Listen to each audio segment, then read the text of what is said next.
What's going on, RCDS Nation, RCDS Lifestyle? And again, this is Joshua Carter. And I just wanted to make a video um, just because I, for one, hadn't made a video in like 2 days. So I'm trying to keep it to where I make a video at least every other day, if not every day. But what I wanted to talk about was something that's been going on in my personal life. And again, I try to be as transparent as possible about my anxiety, about um, things that really take place in my everyday life. And one of the things I wanted to talk about was like the last couple days, I've really been like out of my element, not being myself, being very, the word would be selfish. The word would be weak. The word would be complacent, confused, lost, just all negative connotations. And like, I don't know why. And I know everybody suffers with those questions that they may have. Like, you don't know why things go this way in your life. You don't know why you're faced with this adversity. But the funny part about all that is, no matter what, we all are going to bump into some adversity. But it's what we do when we get to that adversity. Now, for me, I feel like a lot of my adversity came from I literally I couldn't figure out my left foot from my right foot. And what I mean by that is I just wasn't being myself. Like a couple years back, I started really getting into, I had told myself I wanted to be like a public speaker, but I hadn't identified with my anxiety. Like, I had told myself I was going to make a YouTube video every single day about just being motivational. And I felt that way because I saw Eric Thomas doing it. I saw Les Brown doing it. And I saw like people I actually knew who I felt like they weren't any different than me. They were like making YouTube videos and getting speaking engagements and the whole 9 yards. And here I am. I feel like I could do it, but I didn't identify with that anxiety. I didn't identify with none of the things I identify with now. And that was causing the videos to be fake. I wasn't getting any views. But the reason I wasn't getting any views is because I only did it for a few weeks. So I wanted to bust out the gate with 1,000 views on one YouTube video, and that just wasn't the case at all. So I gave up. So then I was like, oh, I'm gonna start doing videos about starting landscaping businesses and junk removal businesses because I saw somebody else do it. And that started to get views. I mean, I was getting 8,000 views per clip. And that, again, went away. And it's because I wasn't being myself. I was just sitting in front of the camera making up stuff as I went along to try to get views and try to get some source of income, try to do something that just wasn't who I was. And a lot of that came too from social media, watching people on social media. I didn't realize that these people were walking in their purpose and walking in maybe their gift, or just walking in something that they were really passionate about. I wasn't passionate about landscaping and junk removal, and I wasn't really passionate about the motivational side of things. What I really am passionate about now is the mental health capacity of society and the physical fitness and the betterment of society. And it's something that I really want to put all my focus and all my energy into. But then I take 10 steps back because I get to a place of when I have a bad day, it's takes a toll. So when I'm actually telling people not to do, I'm doing it on a daily basis. So if I'm going on my podcast or going on YouTube or doing something on a social media site, which I don't do, telling people how not to be angry or not to let circumstances dictate how they live their life, this, that, and the third, I'm not even living like that. So just being very transparent, as many of you know who watch these videos, I have been doing entrepreneurship full time full time for like a month and maybe 2 weeks. And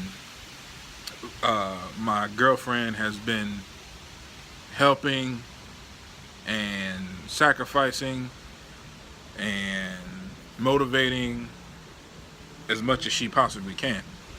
And the other day, she came and said, "Hey, I need your help with some finances." And I got mad. And two reasons I really got mad is because I felt, one, like she was giving up and saying, "Okay, we tried it for a month and a half.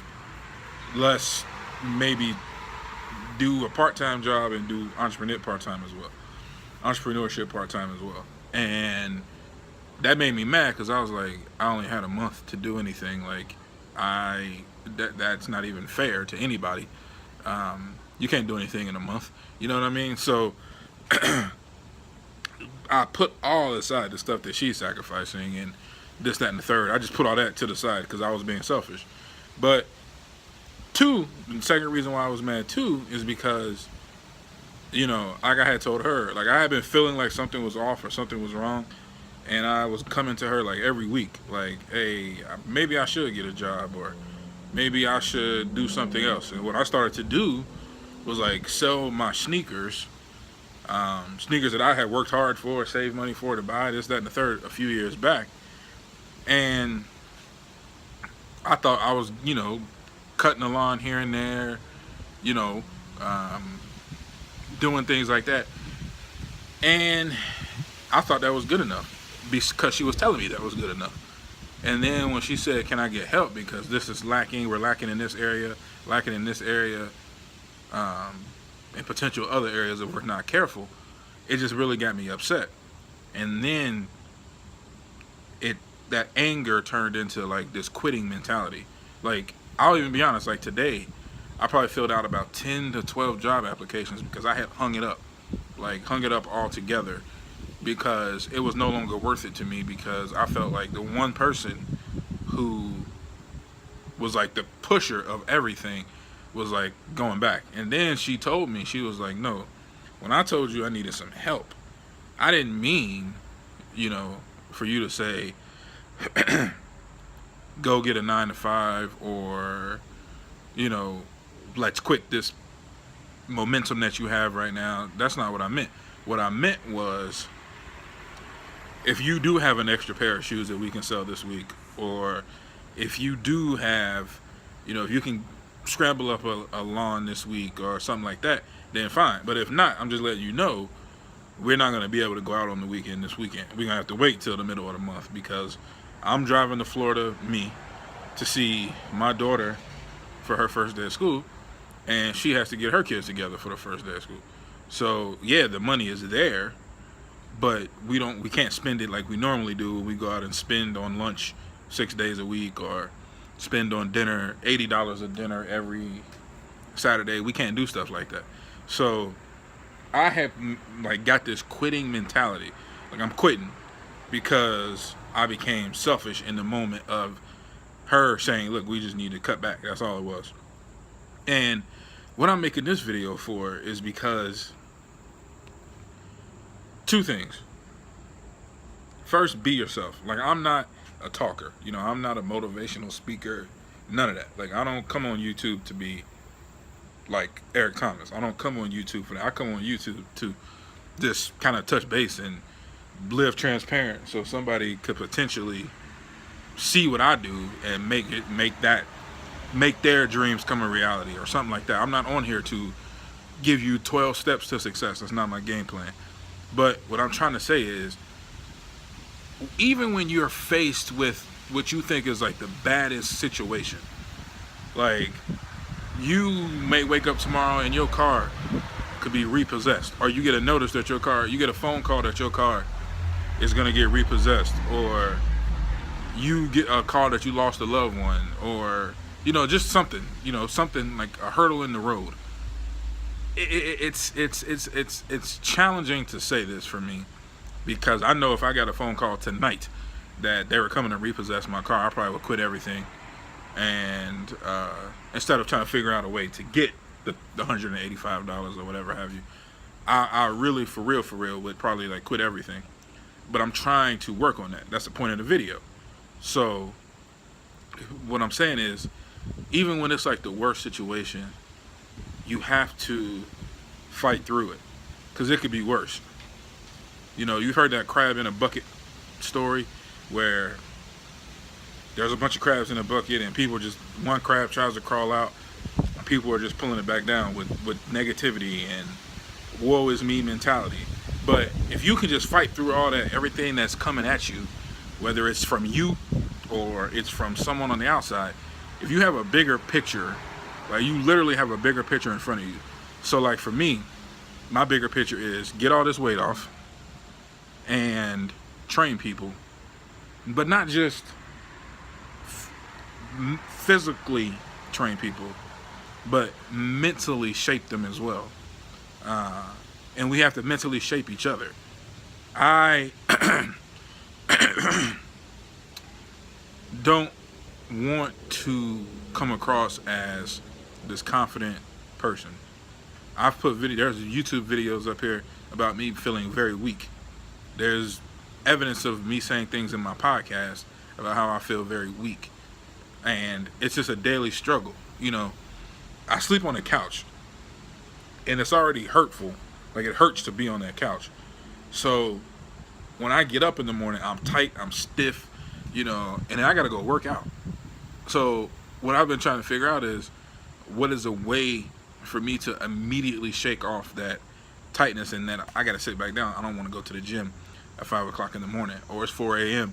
Man, I don't feel like getting up, going to lift no weights, none of that right now. Like, that's just not, it's not in the cards today. But that is what I want to do, so that's what I have to do. So nothing can stop that. The crazy part about everything I'm saying is, for me, I can't speak for you, but for me, I am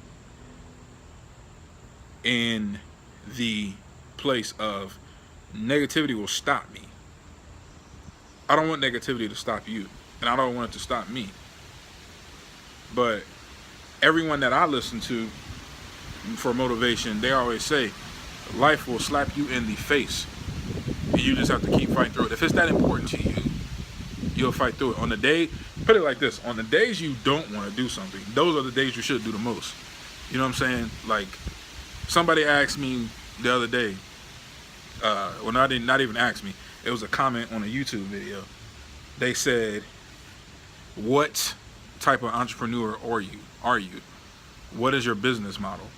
My business model is not like the atypical business model. My business model isn't, I'm going to give you 12 steps to success. I'm going to give you 12 steps to get six-pack abs. I don't have six-pack abs, so I can't give you 12 steps to six-pack abs. What I can give you is motivation for someone who's overweight, been overweight since I was 15, who has lost weight in a quick amount of time doing it the wrong way, and who's not going to do it the right way. At the same time, fight and battle anxiety, mental weakness, depression, negativity nonsense, and do it and turn it into a lucrative platform for myself and a lucrative platform for other people.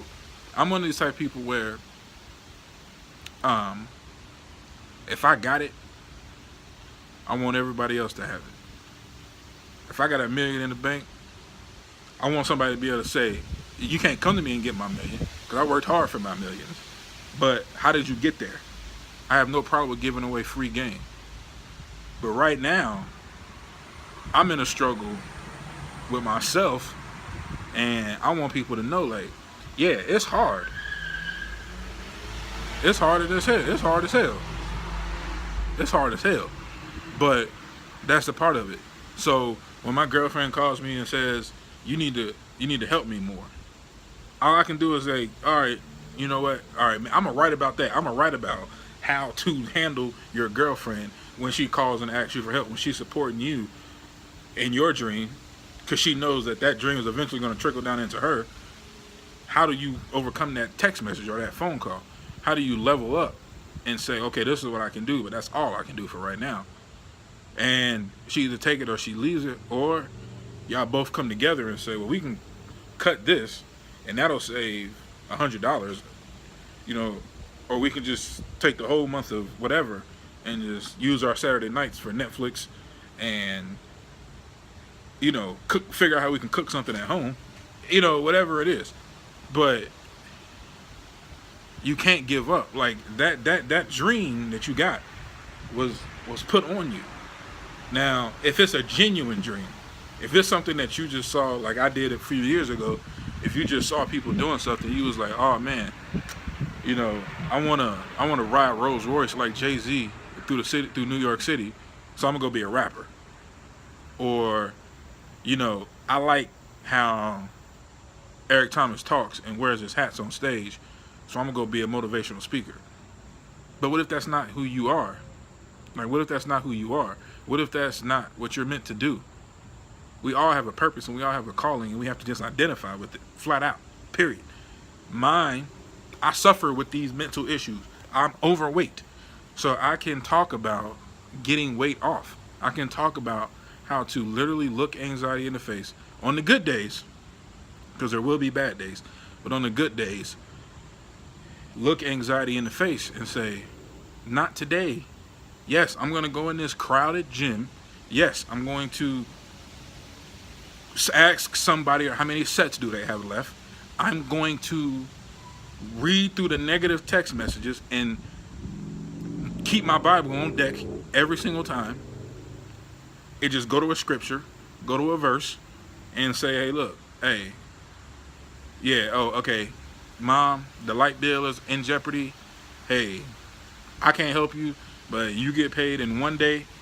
They ain't gonna cut it off in one day. You need to call and make arrangements. And the funny part about it is, people in your life will, if you suffer with mental weakness, people in your life can actually cause it to go be worse, and it'll be the closest people to you.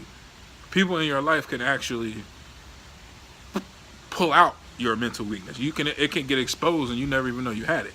So those people could actually be a blessing to you. You know, I can speak on failing in business. I can speak on failing in relationships. I can speak on having a lying issue, like being a habitual liar. I can speak on having a sexual weakness which turned into a sexual addiction for a time period in my life. Like, I can speak on overcoming you know, finding out things about your family that weren't necessarily good things.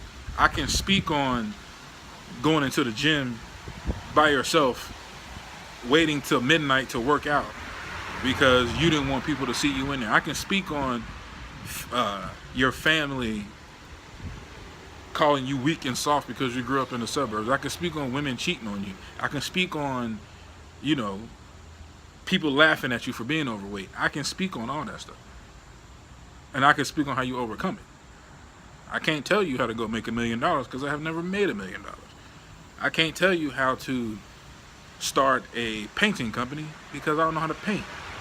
I can't tell you how to be successful in a marriage because I've never been married. What I can do is do my best to be transparent and represent this RCDS lifestyle that I've chosen to represent, and just do me and be intentional about doing me and never ever failing and falling short again. But those moments will happen. I'm very inconsistent, so I'm trying to work on being more consistent, and I hope that makes sense. This video was longer than what I wanted it to be, but I got in that zone, and I'm just talking from the heart. I'm being transparent. None of this may not even make sense to half of the people watching this, because you don't go through the things that the people with these issues go through. But I'm telling you right now, I'm sure you watch somebody on TV. I'm sure you watch other people on YouTube. I'm sure you listen to podcasts. I'm sure you have friends on social media that you look at, that you like their photos, like their statuses, and they seem like they are just living, like they are so happy. The reason they're so happy is because they probably were at a low, and they discovered, okay, to get to here, there's a space in between there. I got to climb the steps to get to that space. And they figured out what those steps were. And I guarantee you one of those steps was being themselves. Then the next step would probably be, if they work for a company that they love working for, how can they be the best employee at that company to get a promotion? How can they navigate through the system to get that promotion? How can they navigate through corporate BS to get to where they want to get to? You see somebody who has the body that you want, and they may have come from the body that you have, and they went from here to being overweight or being extremely skinny to here being ripped with abs and whatever the ideal body is for you. They had to take steps, and I guarantee you, one of the steps was they identified, okay, this is what I need to do. This is the routine I'm comfortable with. I'm going to test and try this. Success in identifying with your best life that you deserve is all trial and error. So 2 years ago, when I was like, I'm going to be an entrepreneur, I'm going to do landscaping and junk removal, trial and error. It failed. It went away. Now, I know this is the direction I need to go in. And there's still days where I'm like, man, this can't be it. Because I don't see a monetary amount. I don't see a dollar amount yet. I get text messages from my girlfriend saying she needs my help, and I don't know what to do. So I see my mom struggling every day, and I don't know what to do. I got my daughter's mom calling saying the money you send ain't enough. I don't know what to do. So in those cases where you don't know what to do, you shut down, you kick back, you pause, you freak out. But you can't do that. You can't. You have to face it, have a little freak out moment, go crazy, then boom, straight up, right back to your plan. Because your plan is actually, if you're a good-hearted person who's doing this with the intentions, is to take care of the people who are right there. You connect to your why. My daughter, my mom, my girlfriend and her family. These things all mixed into the pot are the people who really need me the most. I don't care about Joe Blow across the street and his $20 million fitness business, because I don't know what he's gone through. All I can do is look at Joe Blow's $20 million fitness business and say, okay, he took some steps. Now let me watch those steps. And then those steps will say, all right, I can do that. He just was himself. He worked hard. He never took a day off. And he's probably started training people like I'm about to do. RCDS Lifestyle.com, by the way. KNOW, GymTimidation.com, by the way, as well. So, yeah, it's just finding those, what I've learned to call it is finding those creases and crevices to where you want to go, and taking everything that you do and just putting it to work, putting it to good use. And for those of us who have mental weaknesses, just fight through those. If you have to pick up the phone and call a best friend and talk to somebody, pick up the phone. If you have to email someone that you talk to, email them. Listen to your favorite song. For me, it's listening to a good song and drinking a coffee. Take my whole mood to the next level. So I'm going to end it there. Comment, like, share, post, and be my best friend. I'll be your best friend. Have a good day.